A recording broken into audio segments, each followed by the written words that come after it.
আমি দীর্ঘ ৫৫ বছর ধরে ভয়েস দিচ্ছি। পুরো ৩০ পারা কোরআনের তর্জমা আমি করেছি। হযরত মুহাম্মদ সাল্লাল্লাহু আলাইহি ওয়াসাল্লামকে দান করো। পুরো ৩০ পারা কোরআনের তর্জমা আমি করেছি, যেটা আপনারা ট্রেনে, বাসে, বিভিন্ন দোকানে বা রোজা রমজানের সময় টেলিভিশন চ্যানেলগুলোতে প্রচার যখন হয়, কোনো কোনো চ্যানেলে আমার কোরআনের তর্জমাটাই প্রচার করে ওরা।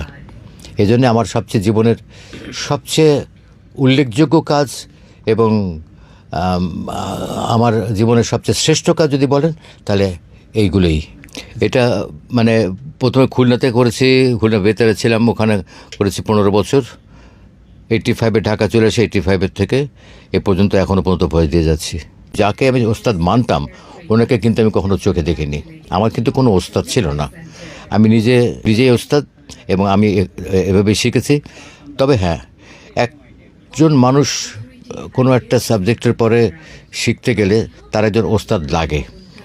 আমার একজন ছিল না তা না, কিন্তু যাকে আমি ওস্তাদ মানতাম ওনাকে কিন্তু আমি কখনো চোখে দেখিনি।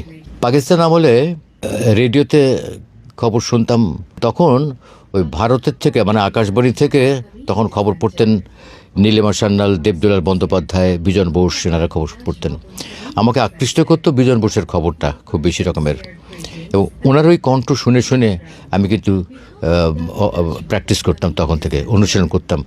এবং পেপার কাটিং কেটে কেটে প্রত্যেক দিন স্কুলে থাকার সময়, কলেজে থাকার সময় আমি ওইগুলো চর্চা করতাম। আমার কোনো আড্ডা নেই, আমি কখনো আড্ডা দিতাম না, এখনও করি না। আমার কোনো রকম বন্ধুবান্ধবও নাই। আমি ধর্মীয় অনুষ্ঠানগুলোই বেশি পছন্দ করি এবং সেইগুলোই প্রচার করি। আমার বাবা একজন খুব কামের লোক ছিলেন, আবার চিকিৎসক ছিলেন, ধর্মপ্রচারক ছিলেন, উনি লেখালেখি করতেন, রাজনীতি করতেন। তার কাছ থেকে আমার হাতে খড়ি।